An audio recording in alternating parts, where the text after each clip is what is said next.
Hello everyone, welcome to February's market review.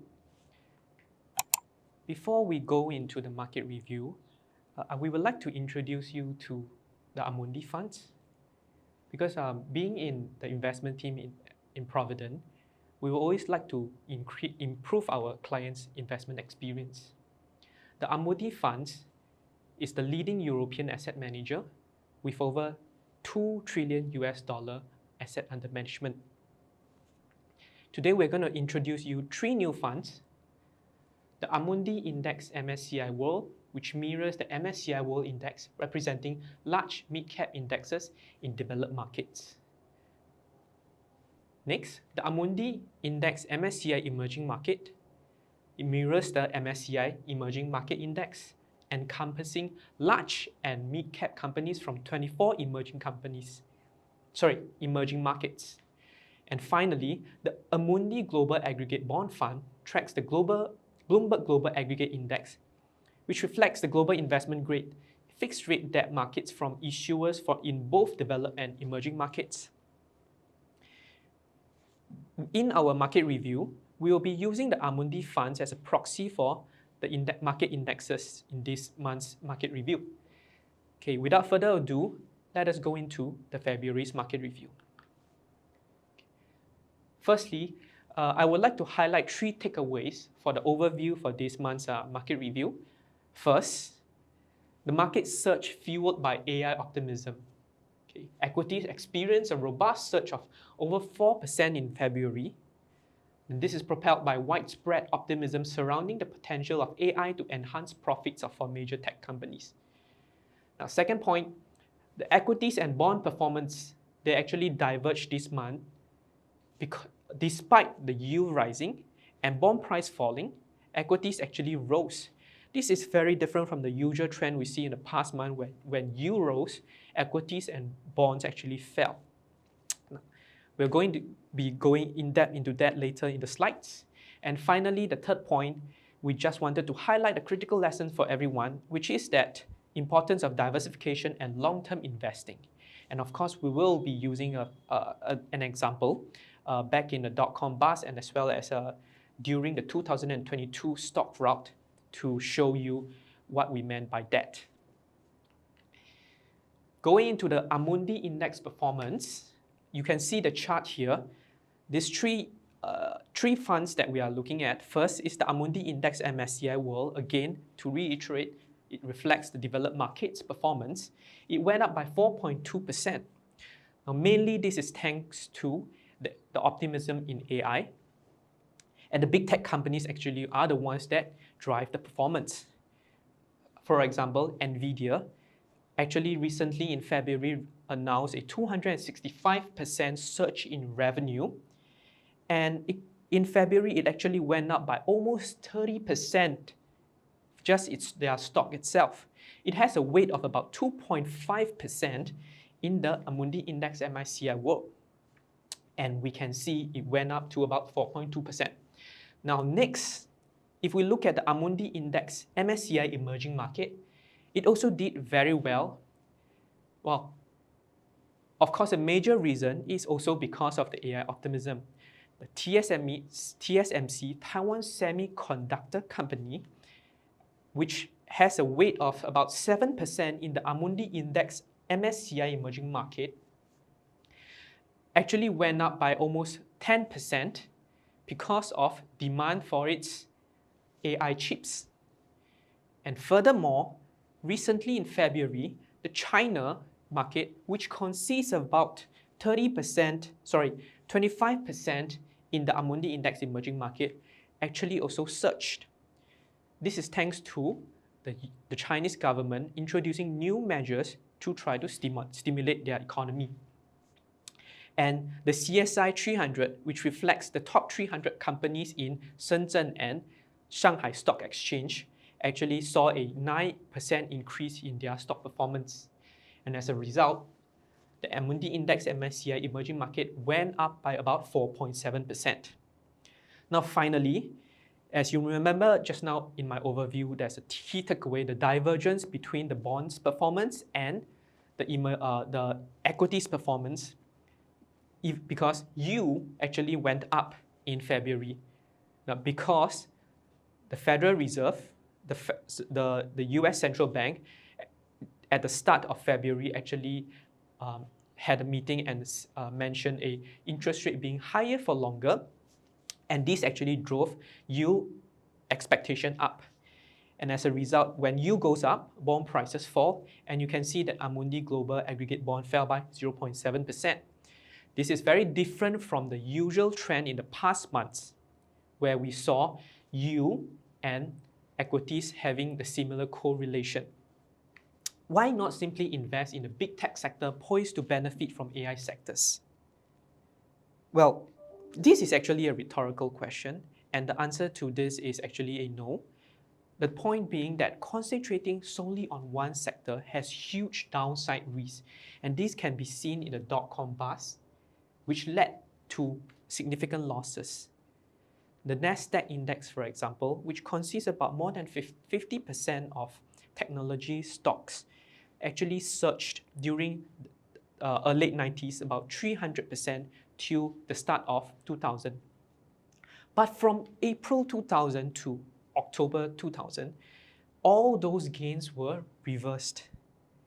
And that is a very important lesson for the diversification across various sectors and asset class, which mitigates risk and minimizes the impact of market downturn. The recent stock rout of 2022 actually reaffirmed the importance of this. Okay, again, I'm going to use the Nasdaq index as an example, which actually plummeted 33% after a surge in sharp rise in yield during the year of 2022, and a more diversified portfolio like the Provident 60/40 reference index actually experienced a milder decline of about 13%, showcasing the benefit of spreading your investment across sectors as well as asset class like bonds. And these serve as a cautionary tale against relying solely on past performance to predict future outcomes. Okay. Now, how about me just investing in a company that has a strong performance record like Nvidia? Remember, past stock performance doesn't guarantee future success because it's unpredictable. And despite the past dominance that companies like Nvidia have, which have overtaken previously larger market cap leaders like Intel, you might not continue to see that kind of performance that Nvidia have. Okay, the hindsight is 2020, and for instance, comparing the market cap trajectories of Nvidia and Intel over the past 10 to 20 years underscore the unpredictability of market dynamics and the need for careful analysis beyond historical trends. Okay, what I mean by that, let's take a look at the chart for Nvidia versus the Intel share price in logarithmic scale. I just wanted to explain, the logarithmic scale is just for me to be able to compare the percentage changes for two share prices. Now, prior to 1994 to 1999, Intel share price actually went up by over 300%. But let's have a look of what happened after that for Intel. Let's say if I invested in Intel share price. If we look at Intel, which is right here, it actually, over the course of this time frame, it barely actually changed. In fact, for the past 20 years of Intel's performance, from as of 2004 March to February 2024, these 20 years, the return for Intel share price annualized rate return is actually about 1.8%, which is even lower than the inflation rate of a conservative estimate at 2%. In other words, your purchasing power is eroding. Now, similarly, if you look at Nvidia, yes, its share price has been rising this way up, but it could be that what we are seeing is similar to what Intel has been experienced prior to 1999. And after that, the share price might be not moving, or it could be going up. We wouldn't know, because it's always important to know that past performance doesn't predict future success. Now, for life planning, it is very important to choose something that is stable and invest over the long run. Imagine riding a roller coaster. Yes, it is fun if I were to take a roller coaster for the short run. It's very thrilling, and this symbolizes something like investing in a particular sector or a stock. Yes, you can enjoy the highs and lows, but for retirement and life planning, that probably wouldn't be a wise choice. Well, the passenger train, in fact, represents the stability of diversified portfolio offering a smoother journey. Yes, there's no adrenaline rush, but there's predictable outcomes over time and avoid the volatility of concentrated investments. Now, I'm going to pass the time to my colleague Zhihan, who will be talking more about market timing and active investing. Thank you. Thank you so much, Chun Seong, for the very comprehensive update, as always. My name is Zhihan, and I'm a client advisor over here at Provident. So, the update last month was about diversification. I've showed all of you the importance of diversification, and I've showed you that, in the various markets, in the various regions, in the various sectors, we can be doing well at one point in time, and the very next year we may be the worst performer. Hence, it is really important for us to have a diversified portfolio in order for us to have a favorable investment experience in the long term. So moving on to where Chun Seong last left off earlier on, I would really like to leverage on his point, which is the importance of having invested for the long run. So this chart here, it shows us the growth of $1,000 from 1990 all the way up to 2022. So if let's say I were to invest $1,000 at the start of 1990 and I liquidate all my investments at the end of 2022, I will have a very respectable growth of an annualized return of 9.75% per year for the past 22 years, and that will make my $1,000 grow to $21,555. If let's say I were to miss one best day, my returns drop to 9.39%, still not too bad. I miss 5 best days, it drops to 8.23%, 15 days 6%, and 25 days 4.72%. So we can safely derive that if we were to miss a short period in time, out of this 22 years, it will greatly hurt our investment return. Okay, so if let's say you believe in beating the market or timing the market, allow me to share with you some statistics. Should I be invested in the S&P 500 between 1978 to 2019? That is a period of over 41 years, which translates to about 15,000 days. Should I be invested throughout this entire duration? My annualized return will be 8.7%.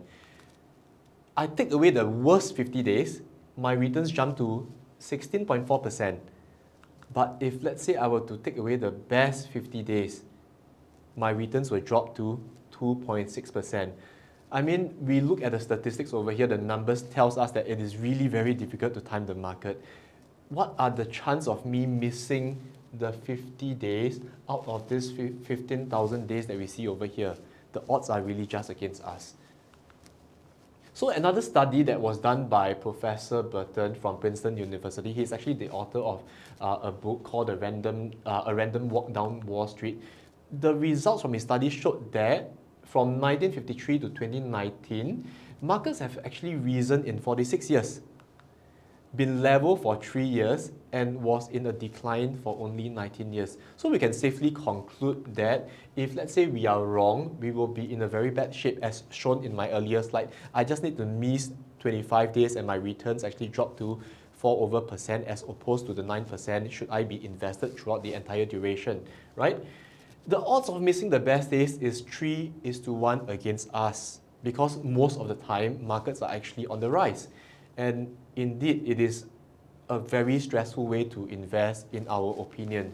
So this graphical representation clearly shows us that, the blue chart signifies when markets are rising, and the red chart, the red portion actually shows when market is on a decline. when we look at things from a wider perspective, it's really not difficult to tell that most of the time markets are actually doing fine. So all we really need to do is to stay invested for the long run and really ignore the noise when markets are not doing very well. And this is really just a very short period in comparison in the whole grand scheme of things, right? So what about having professional fund managers help us with our investments? Because while we cannot time the market, perhaps the professional fund managers, they can actually do a better job. Let us look at some of the results over here. From 2002 to 2021, a period of about 20 years, there were 2,813 fund managers at the start. And towards at the end of 2021, only 44% out of the 2,800 fund managers managed to survive. And out of these 2,800 fund managers, only 18% of them actually managed to beat the market. And it is the same in the realm of the fixed income as well. So this clearly shows us that it is really not easy to beat the market, and even the professional fund managers, they can't do it. Now, the next observation that you may be thinking is that if that is the statistics that we are looking at, why not let's just look at this 18% winners? However, the truth is that when they look at the study in the following 5-year period, out of that 18% that managed to beat the market, only 21% managed to remain in the top 25% here. So from this, we can conclude that for those fund managers that manage to actually beat the market, they can't do it consistently. I would like to end off by saying this. Before we even start investing, there are a few questions we should really ask ourselves. First of all, what is the objective of our investment? Is it for our own retirement? Is it for our children's education, or is it for a cause that we really believe in? Next, how does our balance sheet actually look like? Are we running on a surplus or a deficit? Do we have sufficient emergency fund? What about our insurance coverage? Do we have sufficient risk mitigation plans in place? Once we have answered all the above questions, the next step is really to select a suitable investment instruments. And what is actually a suitable investment instrument? First of all, do not market time. Do not try to pick the winning stock. Simply invest in a globally diversified portfolio, and the cost must be low. And with that, we believe that you will be able to reach your goal should you stay invested for the long run. Thank you very much.